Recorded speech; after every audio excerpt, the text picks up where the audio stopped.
10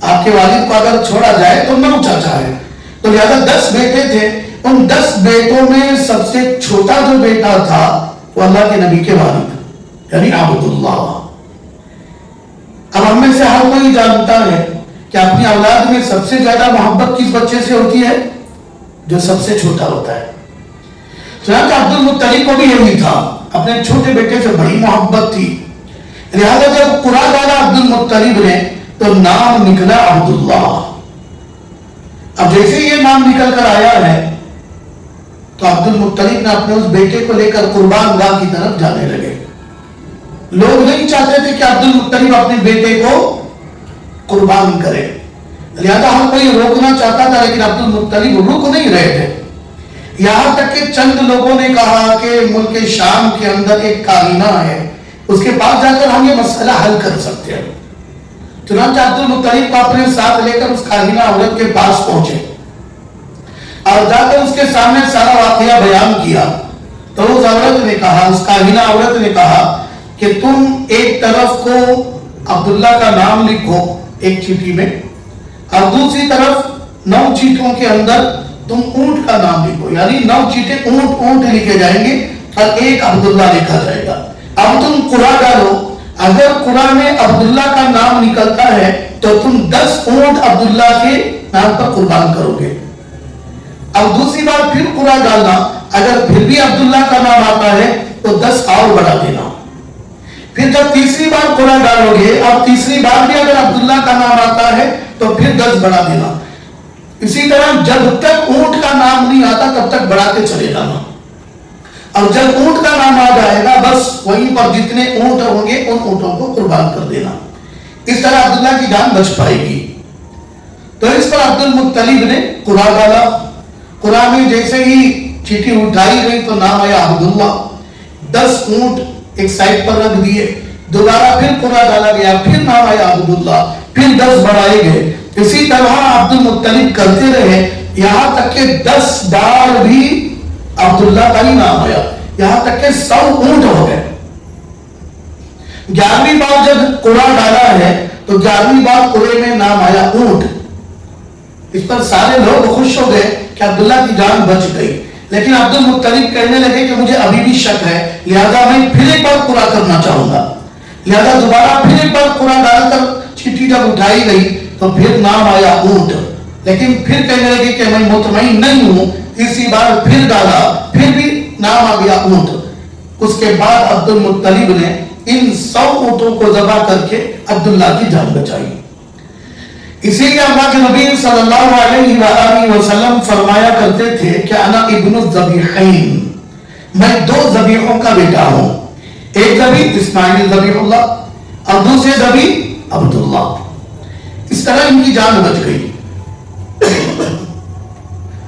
اس کے بعد جب حضرت عبداللہ کا نکاح ہوا ہے، جب یہ بڑے ہو گئے عبداللہ، تو ان کا نکاح عبد المطلب نے کیا تھا.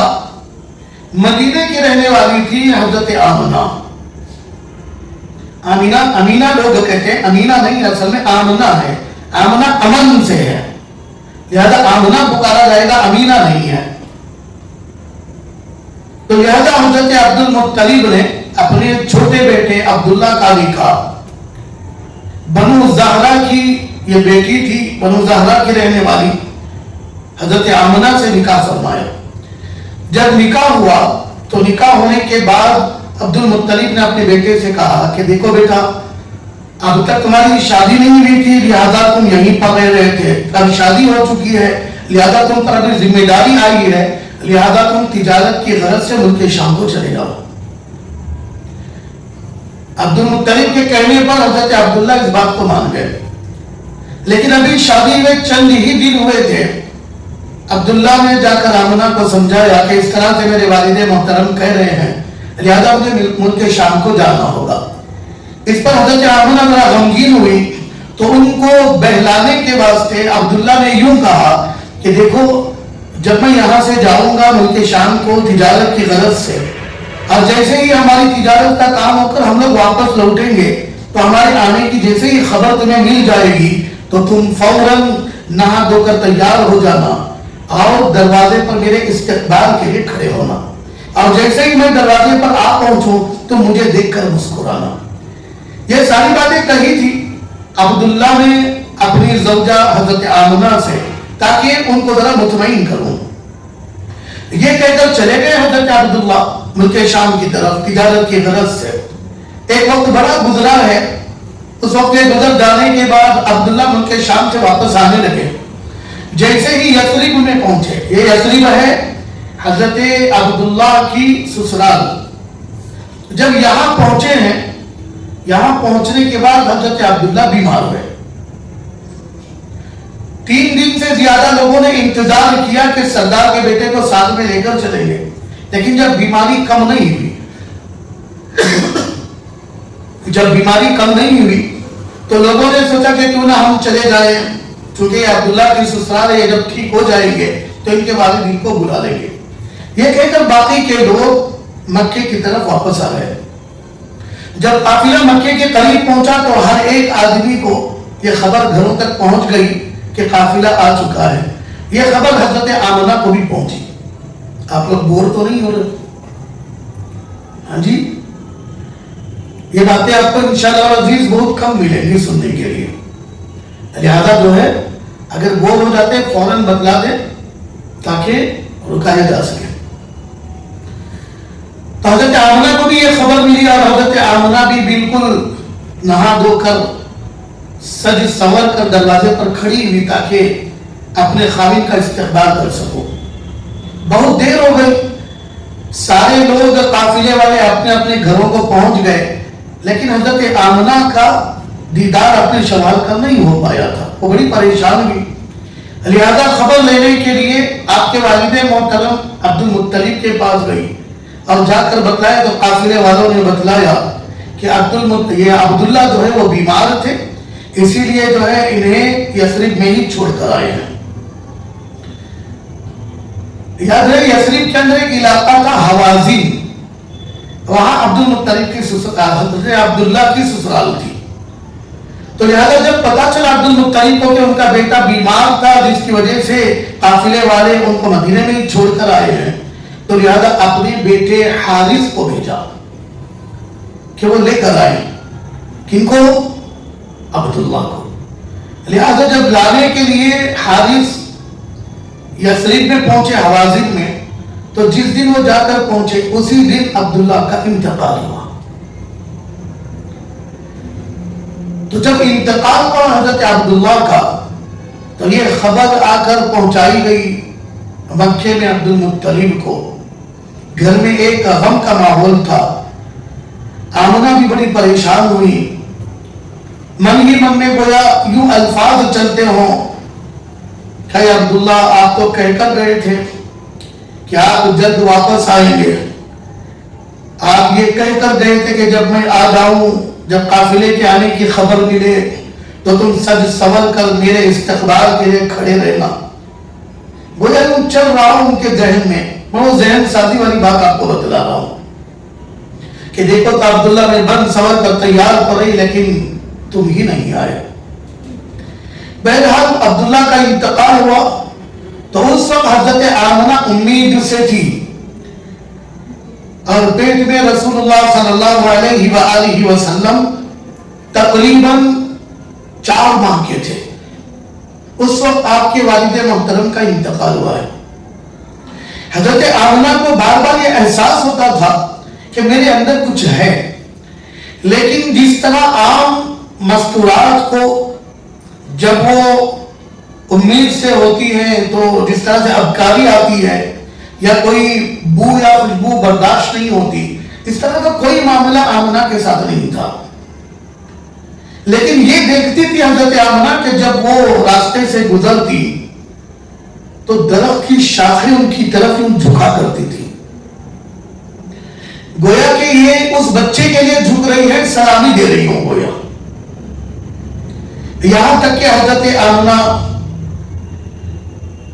جب یہ حضرت رسول اللہ صلی اللہ علیہ وآلہ وسلم کی ولادت کی یہ 9 ماہ گزار لی, پھر اللہ سبحانہ و تعالیٰ نے آپ صلی اللہ علیہ وآلہ وسلم کی ولادت فرمائی. وہ مہینہ ربیع الاول کا تھا اور پیر کا دن تھا، لیکن تاریخ میں اختلاف ہے. تاریخ میں اختلاف، کہیں روایات کے اندر 9 ربیع الاول بھی ہے، کہیں 12 ربیع الاول بھی ہے، کہیں 14 اور 15 ربیع الاول بھی ہے. لیکن آپ صلی اللہ علیہ وآلہ وسلم کے انتقال کی اگر تاریخ دیکھی جائے کسی کو اختلاف نہیں ہے. آپ کا انتقال 12 ربیع الاول کو پیر کے دن آپ کا انتقال ہوا ہے، اس میں کسی کو اختلاف نہیں ہے. لیکن آپ کی پیدائش کو لے کر اختلاف ہے، لیکن زیادہ تر جو جمہور قول ہے وہ قول 12 ربیع الاول کا ہے. بہرحال آپ کی پیدائش ہوئی، آپ کی پیدائش پر چند معجزات تھے آپ کے. پہلا معجزہ یہ تھا کہ جب آپ اپنی ماں کے پیٹ سے اس دنیا کے اندر آئے ہیں تو آپ کے بدن پر غلاظت کا ایک دھبا تک نہ تھا. پہلا معجزہ. بارہا ہم دیکھتے ہیں جو بچہ پیدا ہوتا ہے اس بچے کے اوپر جو ہے وہ بچہ غلاظت کے اندر لپٹا ہوا رہتا ہے، لیکن اللہ کے نبی صلی اللہ علیہ وآلہ وسلم کے بدن مبارک پر کہیں بھی کوئی داغ دھبا نہیں تھا غلاظت کا. دوسرا معجزہ یہ تھا کہ آپ کی ناف ماں کی آنکھ سے کٹی ہوئی پیدا ہوئے. جو بچہ پیدا ہوتا ہے اس کی ناف جو ہے ماں کی آنکھ کے ساتھ لگی ہوئی ہوتی ہے، دنیا میں آنے کے بعد اس کو کاٹا جاتا ہے. لیکن اللہ کے نبی صلی اللہ علیہ وآلہ وسلم کی ناف ماں کی آنکھ سے دنیا کے اندر آتے ہوتی کٹ ہو کر تھی. تیسرا معجزہ آپ کا یہ تھا کہ آپ مختون پیدا ہوئے، ختنے کے ساتھ پیدا ہوئے. آپ کا دنیا کے اندر ختنہ نہیں کیا گیا. یہ آپ کے 3 بڑے بڑے معجزات ہیں. بہرحال آپ کی پیدائش کے بعد آپ کو دودھ پلانے والی مختلف دایاں تھی. ایک تو ابو لہب کی ایک باندی تھی حضرت ثویبہ رضی اللہ عنہ، انہوں نے 7 دن دودھ پلایا تھا. پھر اس کے بعد حضرت آمنہ نے بھی چند دن دودھ پلائے ہیں. پھر حضرت حلیمہ سعدیہ رضی اللہ عنہ کا قافلہ آیا ہے اور وہ رسول اللہ صلی اللہ علیہ وآلہ وسلم کو لے کر بنو سعد کو گئی ہے. لیکن اس سے پہلے 2-3 مختلف روایات بھی ہیں جس کے اندر آپ صلی اللہ علیہ وآلہ وسلم کو دودھ پلانے والی 2-4 اور دایا بھی تھی. بہرحال جب آپ صلی اللہ علیہ وآلہ وسلم کی پیدائش ہوئی تو جس دن آپ پیدا ہوئے ہیں اسی دن اسی محلے کے اندر 9 لڑکے اور پیدا ہوئے تھے.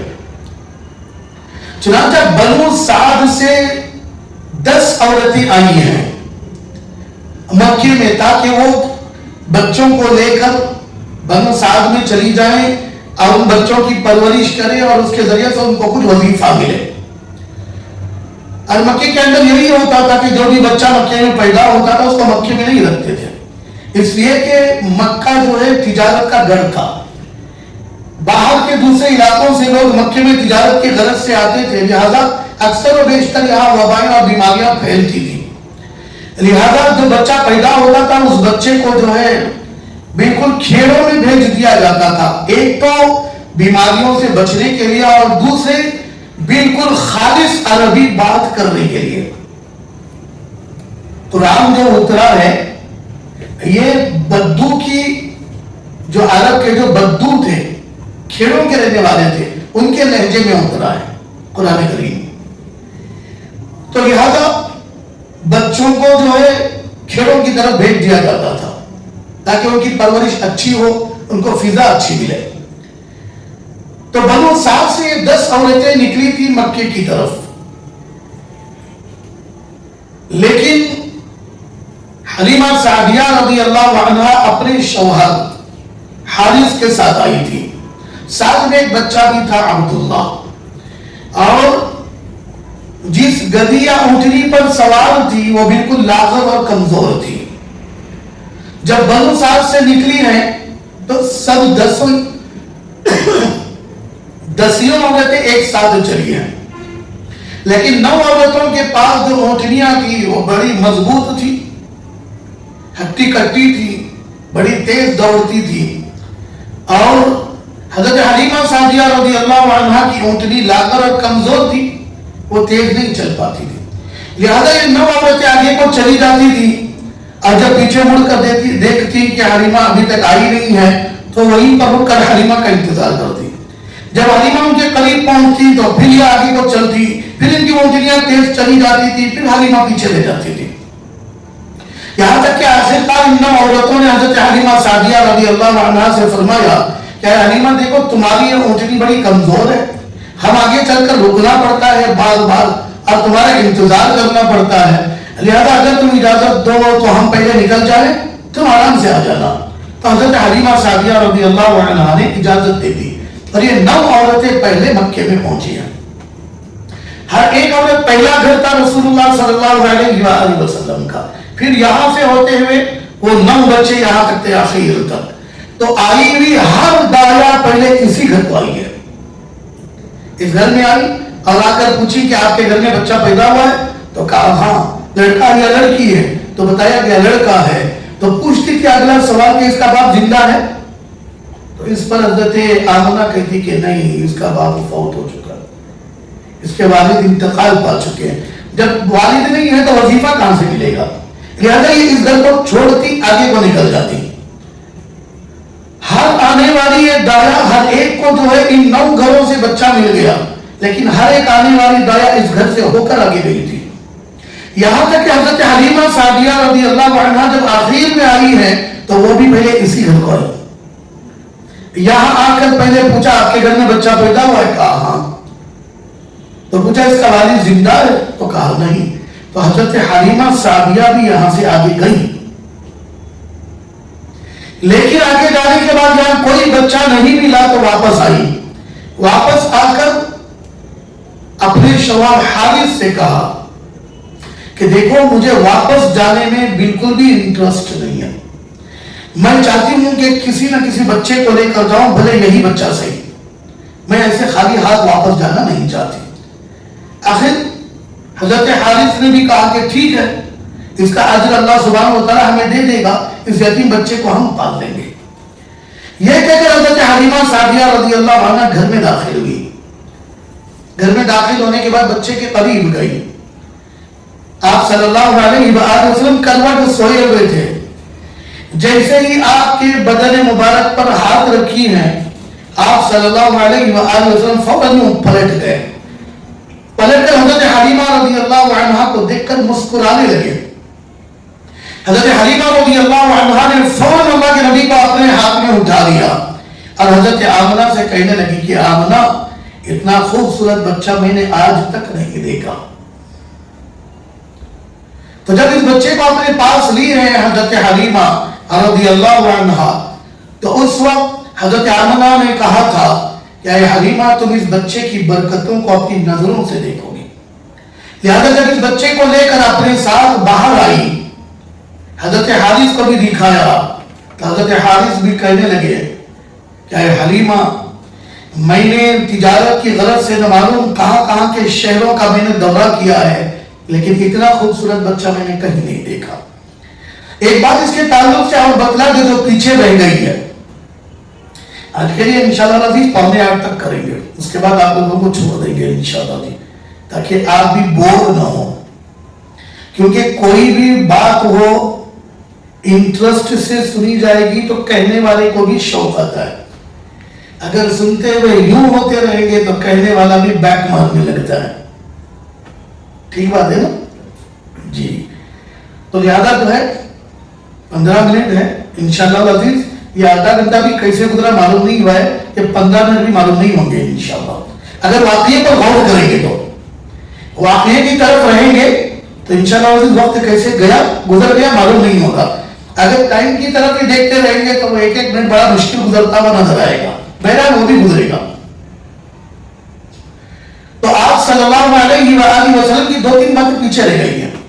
جب آپ صلی اللہ علیہ وآلہ وسلم پیدا ہوئے تو اس وقت عرب کے اندر ایک یہ رسم تھی کہ جو بچہ رات کو پیدا ہوتا تھا اس کو رات میں دیکھتے نہیں تھے، اس کو صبح ہونے کے بعد دیکھا جاتا تھا۔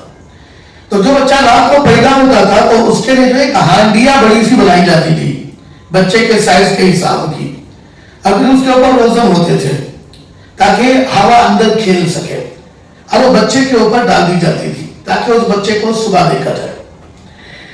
تو حضرت آمنہ نے بھی آپ صلی اللہ علیہ وآلہ وسلم کے پیدا ہونے کے بعد رات کو کوئی اس بچے کو نہ دیکھے، اسی لیے آپ پر وہ ہانڈیاں رکھی گئی تھی۔ لیکن جیسے ہی ہانڈیاں رکھ کر پیچھے مڑے ہیں رکھنے والے، فوراً ایک ٹھٹ کی آواز آئی، پیچھے مڑ کر دیکھا گیا تو وہ ہانڈیاں ٹوٹ چکی تھی۔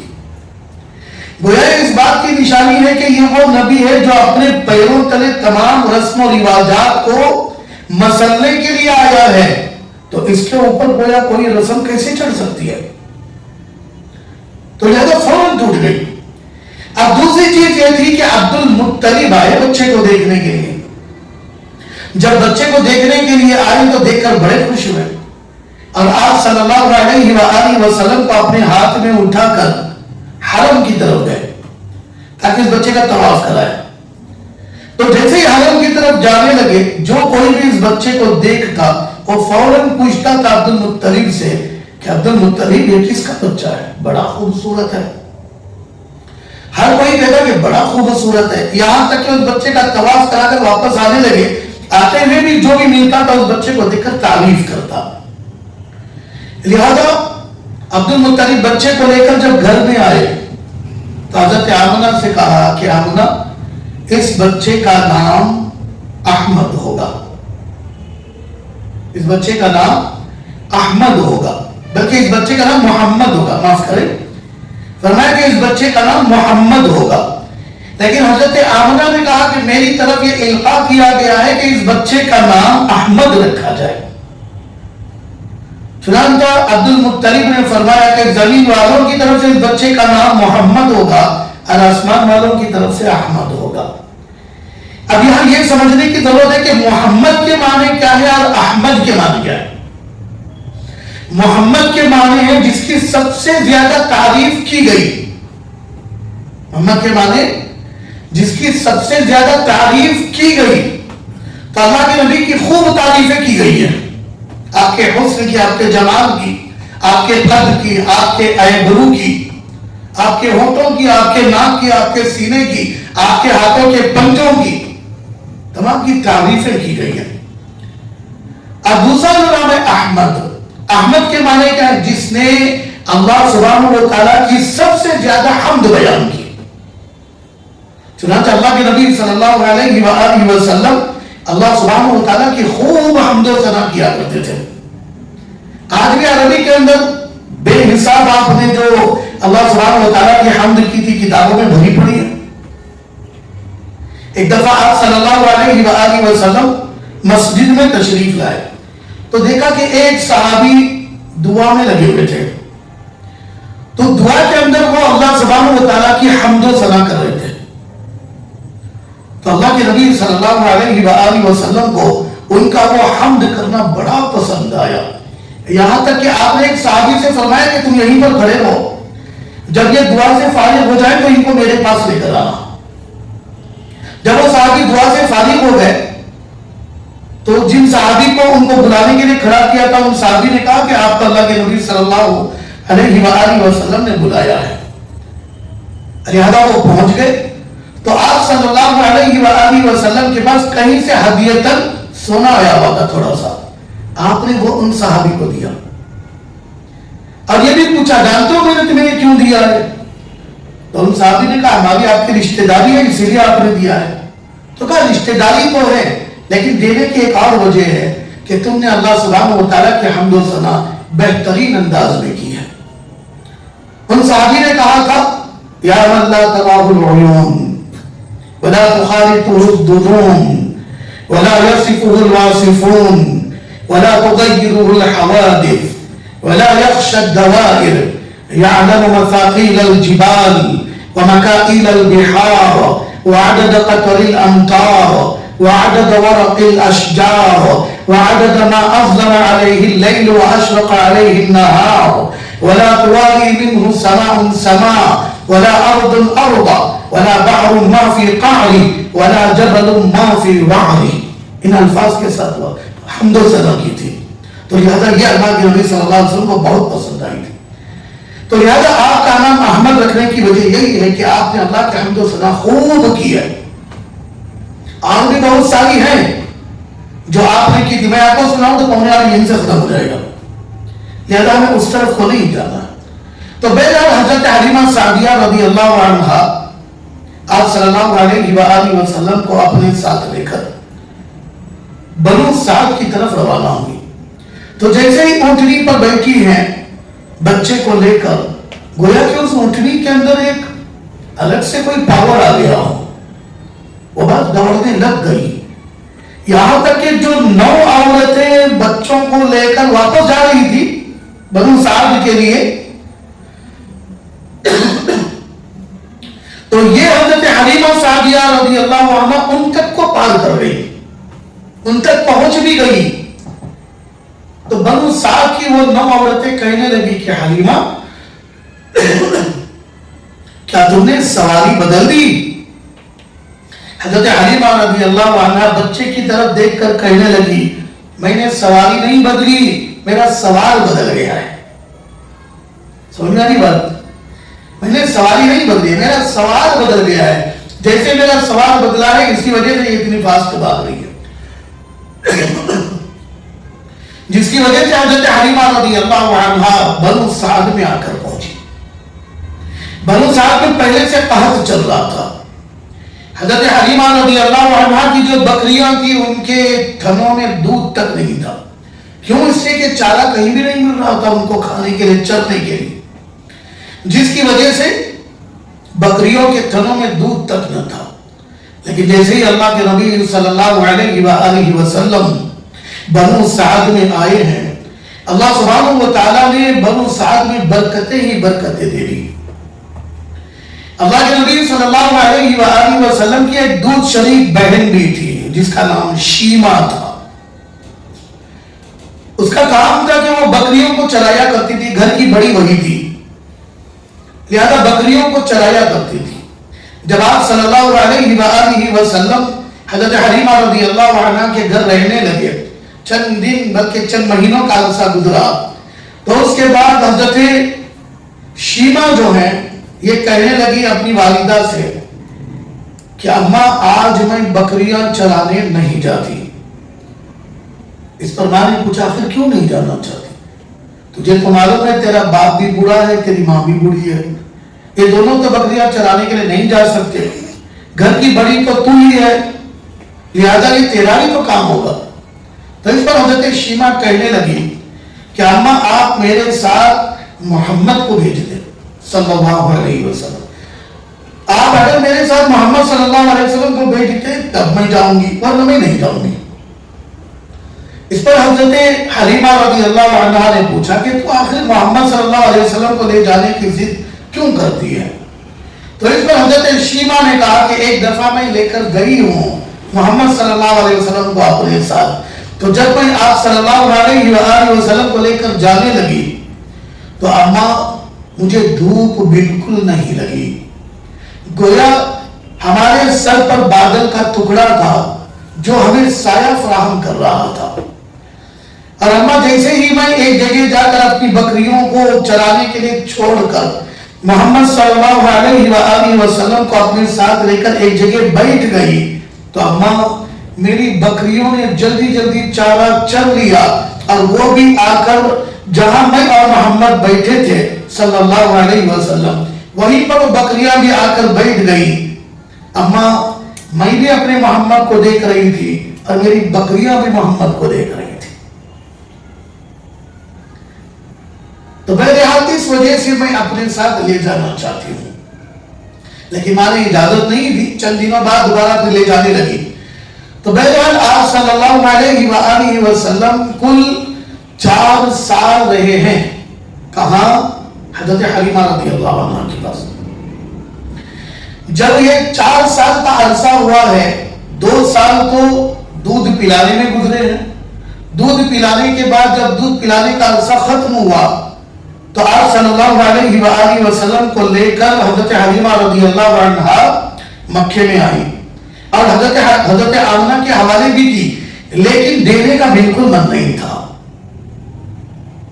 جب حضرت آمنہ نے دیکھ لیا کہ حلیمہ رضی اللہ عنہا محمد صلی اللہ علیہ وآلہ وسلم کو اپنے سے جدا کرنا نہیں چاہ رہی ہے، یہاں تک کہ حضرت حلیمہ رضی اللہ عنہا نے کہہ بھی دیا کہ چند دن آؤ آپ میرے پاس محمد کو رکھے تو اچھا ہے، اس پر حضرت آمنہ مان بھی گئی. اس لیے مانی کیونکہ مکے کے اندر اس وقت وبا پھیلی ہوئی تھی، بیماری پھیلی ہوئی تھی، لہذا واپس لے جانے کی اجازت دے دی. تو مزید 2 سال اللہ کے نبی صلی اللہ علیہ وآلہ وسلم حضرت حلیمہ سعدیہ رضی اللہ عنہ کے پاس رہے. اب 4 سال بعد لا کر چھوڑنے کی بڑی وجہ ہوئی. وہ وجہ یہ ہوئی کہ جب آپ صلی اللہ علیہ وآلہ وسلم کی عمر 4 سال کو پہنچی تو آپ اپنے بھائی عبداللہ اور اپنی بہن شیمہ ان دونوں کے ساتھ تھے، کھیل رہے تھے. اتنے میں 2 فرشتے آئے اور انہوں نے اللہ کے نبی صلی اللہ علیہ وآلہ وسلم کو اٹھا کر ایک قریب کے پہاڑ پر لے کر گئے اور آپ صلی اللہ علیہ وآلہ وسلم کا سینہ چیر دیا اور آپ کا دل انہوں نے باہر نکالا. جب یہ چیز عبداللہ نے دیکھ لیا جو آپ کے دودھ شریک بھائی تھے،